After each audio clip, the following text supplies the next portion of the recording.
ষষ্ঠ দরসে আমরা দেখছি এই একটা মাথা, এই মাথা দিয়ে 3টি বর্ণ তৈরি হবে। এই ষষ্ঠ দরসের এই মাথাটা হলো আমাদের মূল আকর্ষণ। এই মাথাটা কি আমাদের বলেন? প্রত্যেকটা দরসের কিন্তু একটা সূত্র থাকে যে হরফটা কোন সূত্রে তৈরি হচ্ছে। হ্যাঁ, আমরা কিন্তু প্রত্যেকটা দরসে একটা সূত্র আপনাদের সামনে পেশ করছি, যেটা বাংলাদেশের আমাদের আল মাআরিফ আমরাই প্রথম প্রকাশ করেছি গবেষণা করে। এর আগে আমাদের এই গবেষণা আমাদের এই মাঠে কেউ করেনি। নুরানিতে একটা গবেষণা করেছেন আমাদের শায়েখ, মরহুম শায়েখ বেলায়েত সাহেব, কারি বেলায়েত সাহেব রহমতুল্লাহি আলাইহি। তিনি নুরানিদের জন্য একটা গবেষণা করেছিলেন, বাচ্চাদের জন্য। বড়দের জন্য যে ফিকরাটা আমরা পেশ করেছি আলহামদুলিল্লাহ, এটা অত্যন্ত চমৎকার একটি ধারা। এটা আল মাআরিফ কর্তৃক আমরাই করেছি আল্লাহর মেহেরবানিতে। এখন যারা বাংলাদেশে লেখা শিখাচ্ছেন তারা কেউ 12 আনায় আমার ছাত্র আলহামদুলিল্লাহ, যারা ছাত্র নয় তারা আমার ধারার অনুসরণ করে তারা লেখা শেখাচ্ছেন সবাই। এটার মধ্যে কোনো স্বীকার করে কেউ নেই, কারণ এই ধারাতে আমি আল্লাহর মেহেরবানিতে প্রথম সামগ্রিক ছাত্রকে একত্রিত করে লেখা শিখিয়েছি। এটা যদি কেউ স্বীকার করে করবে, আর যদি স্বীকার না করে আমার আপত্তি নেই। বাস্তবতা হলো এটাই বাস্তব। শায়েখ শহীদুল্লাহ ফজলুল বারী রহমতুল্লাহ আলাইহি আমাদেরকে রাস্তা দেখিয়েছেন। তার দোয়ার বরকতে বদৌলতে খত্তরুকা প্রথম মাঠে আসে, তারপরে বাংলা মাঠে আসে, তারপরে এখন উর্দু আসছে, খত্তে নাস এসেছে। এই ফল ধারার মূল রূপকার শায়েখ শহীদুল্লাহ ফজলুল বারী রহমতুল্লাহ আলাইহি। শায়েখ শহীদুল্লাহ ফজলুল বারী রহমতুল্লাহ আলাইহির বদৌলতে আমি এই মাঠে কাজ করার সুযোগ পেয়েছি। কারণ হুজুরের একটা বিশেষ দোয়া আমাকে দিয়ে গেছেন। তিনি বলছিলেন, যাত্রাবাড়ি মাসে আদব বিভাগে ওনাকে এনেছিলাম, এইরকম ছাত্র একত্রিত করে লেখা শিখাইতেছিলাম। হুজুর এটা দেখে আশ্চর্য হয়েছে, একত্রিত করে লেখা শেখানো যায়? হুজুর এটা তো মানতে পারতেছে না। আমি বলছি হ্যাঁ, এটা সম্ভব। এরকম দেখেন এখন হয়েছে। সে অনুষ্ঠানে তিনি আসছেন প্রধান অতিথি হিসেবে। আসে পরে আমাকে বললেন যে মৌলানা, আমার এই হাতটা, আমি মারা গেলে আমার হাতটা নিয়েই তো মারা যেতাম, আমার লেখাটা শিখে রাখছেন, আমি আপনার জন্য দোয়া করি। এই দোয়াটা আল্লাহ পাক এত কবুল করছেন, এখন বাংলাদেশে আমার হাতে 7 লক্ষ ছাত্র, 7 লক্ষের উপর আল্লাহ পাক ছাত্র করছে। এই দোয়ার বরকতে হয়েছে। তাই মুরব্বীদের দোয়া, মুরব্বীদের নেক নজর, এটা আমি মনে করি যে সফলতার একটা বিশাল মাপকাঠি। অনেকে মনে করে নিজে নিজে এগিয়ে যাবে না, মুরব্বীদের ছায়া তলে, মুরব্বীদের পরামর্শে চললে আল্লাহ পাক বড় করে দেয়। এই ফোনের আমার মুরব্বী, অনেকেই আমাকে জিজ্ঞাসা করে আপনার মুরব্বীকে। আমি তো এক কথাই উস্তাদ, আমার উস্তাদ শায়েখ শহীদুল্লাহ ফজলুল বারী রহমতুল্লাহ। তাকে না পেলে আমি এরকম লেখার ধারাই পেতাম না। এই জন্য বললাম যে আমি বাংলা লেখাতে সূত্রটা পেশ করছি। খত্তরুকা শিখাইতে গিয়া, খত্তরুকার এই মাথাটা খত্তরুকার, এটা একদিন 7 বছর খত্তরুকা শিখানোর পরে হঠাৎ করে এই মাথার একদিন এভাবে অফ হয়ে গেছে কোনো কারণে। আমি দেখলাম যে এখানে তো এভাবে একটা টান দিলে ঘ হয়ে যায়। এই কিন্তু আমি প্রথম ঘ আবিষ্কার করলাম। খত্তরুকা থেকে 7 বছর শিখানোর পরে এই ঘ বের হয়ে গেছে। আর ওই রাত্রে গবেষণা করে এই বাংলা বইটা বের হয়েছে। সেই গবেষণার একটি অংশ হলো আজকের এই দরস। সেদিনেই বের করেছিলাম যে উল্টো দাল থেকে কয়েকটা বর্ণ হয়। এই যে একটা উল্টো দাল দিলাম, এখান থেকে এভাবে দেন কি হয়েছে, এখন বর্গজ হয়ে গেছে। এখানে কি রয়েছে? উল্টো দাল। কি রয়েছে এখানে? উল্টো দাল। এই উল্টো দাল এখানে আছে। এখানে নিয়ম হলো, আমি একটা নিয়ম দাঁড় করিয়েছি এখানে। বর্গজ লিখতে গেলে এই যে উল্টো দালের এই মাথা আর এই মাথা সমান থাকবে, এরপরে এটা আসবে। এই হলো বর্গীয় জ। ভিতরে রয়েছে কি দাল? উল্টো দাল। ঠিক তেমনি ভাবে এই যে একটা উল্টো দাল, এই যে আরেকটা উল্টো দাল, এই দুটা উল্টো দাল একসাথে করলে কি হয়ে যায়? ঘ হয়ে যায়। এইখানে দেখবেন একটা উল্টো দাল, এই যে একটা উল্টো দাল, এই যে নিচে আরেকটা উল্টো দাল। নিচের উল্টো দালের পেটটা একটু বড়, এতটুকু পার্থক্য। এরপর আসেন ও।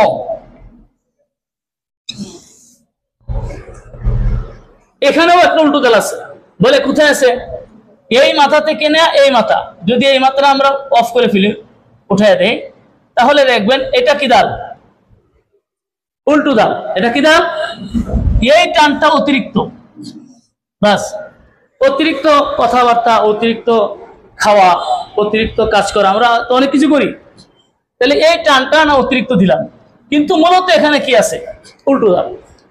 উল্টো দাল ব্যবহার করে আমরা কটা জিনিস পেলাম এখানে, আমরা 3টা অক্ষর পেয়েছি। এই বইটা লেখার পরে বইটা উৎসর্গ করব কাকে, এই মাসালা যখন আসে তখন আমি দেখেন বইটাতে লেখা আছে উৎসর্গ হলো শায়েখ শহীদুল্লাহ ফজলুল ভাই রহমতুল্লাহকে করা হয়েছে। কেন করলাম ওনাকে উৎসর্গটা, যদি আমি খত্তরকার এই মাথা না পাইতাম, এই মাথা না শিখাইতাম, তাহলে গ বের হয় না, গ বের না হলে এই বই বের হয় না। তাহলে সূত্রটা কে দেখাইলো আমাকে, শায়েখ শহীদুল্লাহ ফজলুল বারী রহমতুল্লাহ দেখেছেন, যার ফলে এই বইয়ের উৎসর্গ শায়েখ শহীদুল্লাহ ফজলুল বারী, অর্থাৎ বাংলা লেখা উনি মারা গেছেন পরে বের হয়েছে, কিন্তু তিনি বইটা কেমন হবে যে আমার মনে হয় তিনি গোপনে দেখে গেছেন, যে তুমি চিন্তা করলে এখান থেকে বাংলা লেখা বের হবে। তো এই জন্য এই বইটা উৎসর্গ ওনাকে করা হয়েছে। আর কেন তিনি উৎসর্গিত হবেন না, তার চিন্তাধারাকে গবেষণা করে, আরবি খত্তরকাকে গবেষণা করে, হুবহু নিয়ম রক্ষা করে 2টা বই বের হয়েছে আমার আরো, যেটা 125 বছরের মধ্যে নতুন ধারা। আমি কিছুক্ষণ আগে নাজিম তালিম সাহেবকে আমার রুমে গিয়ে দেখাইছি এটা, যে দেখেন 125 বছর ধারাটা কি, দেখেন 125 বছর আগের বইটা আমার কাছে এখানে নিয়ে আসছি আমি, তোমরা চাও দেখতে পারবা। উর্দুর 125 বছর আগে ছেপেছিল বইটা। এই বইটা পাকিস্তানে চলে, দেওবন্দে চলে, বাংলাদেশে এটাই চলে। ক্যালিগ্রাফির কাছে যাবা, তোমাকে এই লেখাটাই শিখাইবে, এই ধারাই শিখাইবে। সেই ধারার বিপরীত আমার উর্দুর যেটা বের হয়েছে, ওই ধারার বিপরীত নতুন একটি ধারা, যে ধারাটা আবিষ্কার হয়েছে শায়েখ বারী সাহেবের খত্তরকা থেকে। যে শায়েখ বারী সাহেব এই বছরের নতুন প্রজন্মের একটা, আমরা বলতে পারি লেখার জগতে এক সংস্কারক। তিনি লেখার সংস্করণ কিভাবে হবে তিনি রেখে গেছেন।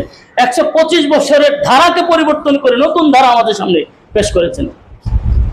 তো আরিফ হক্কানি সাহেব মাদিনী সাহেব একজন বড় উস্তাদ, ওনাদের আবেদনে যে বইটা মাদিনী সাহেব এখন চলছে, মাদিনী সাহেব ওলাদের জন্য লিখে যেটা দিয়েছে, এটা ওনাদের বড়দের প্রস্তাবে মাদিনী সাহেব। উনি আমাকে বলে আপনি হলেন এই খত্তেরুকার, আপনি হলেন সংস্কারক। আমাকে বলে, আমি না, এটা তো বাড়ি সাবজু কেন, আপনি হন। এটা উনি আনন্দে বলে আর কি। আসলে আল্লাহর মেহরবানি, আল্লাহর দয়া যে ওনাদের সুধারণা ঠিক আছে। এই ফিকরাটা আসলে আমার, এই ফিকরাটা চাপছে, আমি স্পষ্ট করে বলছি, এটা আমার ফিকরা চাপছে বাড়ি সাহেব হুজুরের। ওনার ফিকরা চিন্তা করার কারণে বাংলা লেখাটা আসছে, এবং এই ফিকরা নকল করে এখন যারা বই লিখেছে, মাঠে বই লিখে যারা কাজ করছে, জামিয়াত ইব্রাহিমের উস্তাদ সালেউদ্দিন আমার ছাত্র, প্রথম একদম তাদরিবের 10 দিনের আমার কাছে থেকে লেখা শিখেছে। এরপরে আরো অনেক কতজন এখন বই লিখছে। সবার ধারা একটাই। আমি সালেউদ্দিনের বিরুদ্ধে কেস করেছি, এই বাংলা বইয়ের বিরুদ্ধে কেস করেছি, যে তুমি আমার ধারা নকল করবো কেন, এটা তো আমি বাড়ি সাহেব থেকে পেয়েছি, তুমি আমার ধারা নকল করে কেন বই লিখবা। সে আমার হুবহু এই ধারা নকল করেছে, হুবহু সেম। এটা স্পষ্ট বলছি সবার সামনে।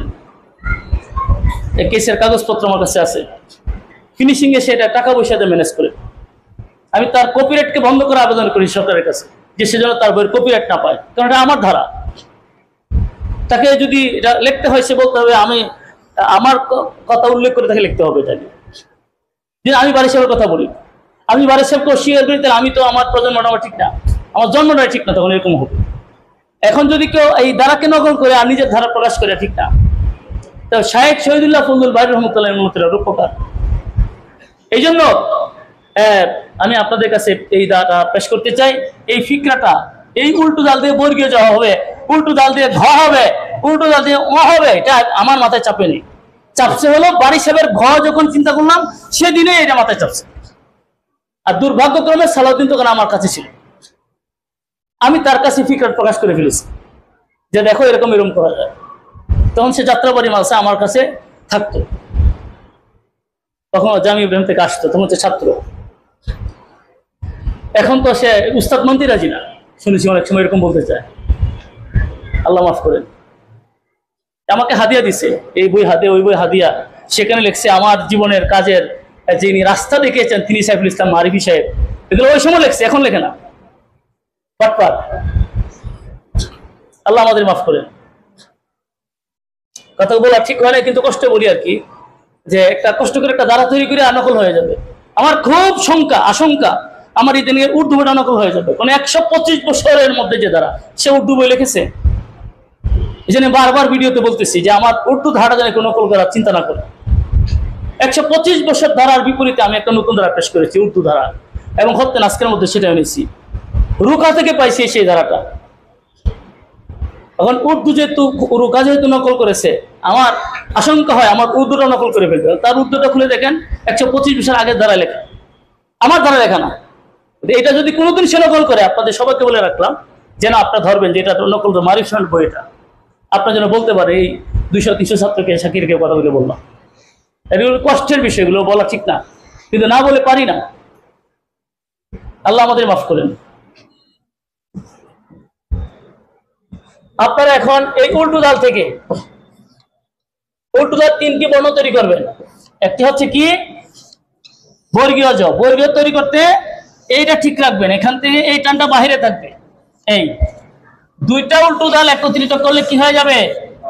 র হয়ে যাবে।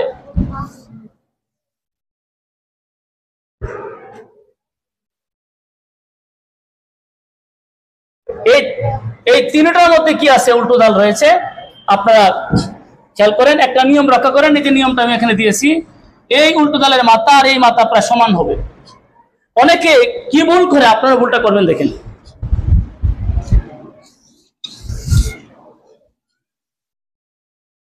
এটা একটা ভুল ধরবে দূরের কথা, সুবহানাল্লাহ কইতে সময় পাবে না, কিন্তু এটা ভুল। এটা দেখেন কাটা গেছে, কিন্তু আমার এটা কাটা যায় নাই। খেয়াল করছেন আপনারা? এই মাথা কি হবে? সমান হবে, কিন্তু এটা কাটা গেছে। এটা ভিতরে ঢুকবে, এটা ভিতরে ঢুকেছে, এটা বাইরে যাবে না। অনেকে এটা লিখবেন, এটা লিখলে কিন্তু হবে না। আল্লাহ আমাদের মাফ করেন, কবুল করেন। আপনাদেরকে যে কথাগুলি বললাম অতিরিক্ত আসলে বলা ঠিক না। আমি বলেছি কিছু কষ্ট ভিতরে আছে, এই জন্য কথায় কথা হয়ে গেছে। আর এই জিনিসের প্রকাশও দরকার যে এইটার মূল ধারার রূপকার, এটা চিন্তা করেছেন শায়েখ ফজলুল বারী, শহীদুল্লাহ ফজলুল বারী স্যার। তারই সহবতে আমি কাজ করছি। এটা পরিষ্কার হওয়া, জাতির সামনে স্পষ্ট হয়ে থাকা দরকার। এই জন্যই কথাগুলি বললাম। আল্লাহ আমাদের মাফ করেন। সবাই লেখেন, এই 3টা অক্ষর তৈরি করেন।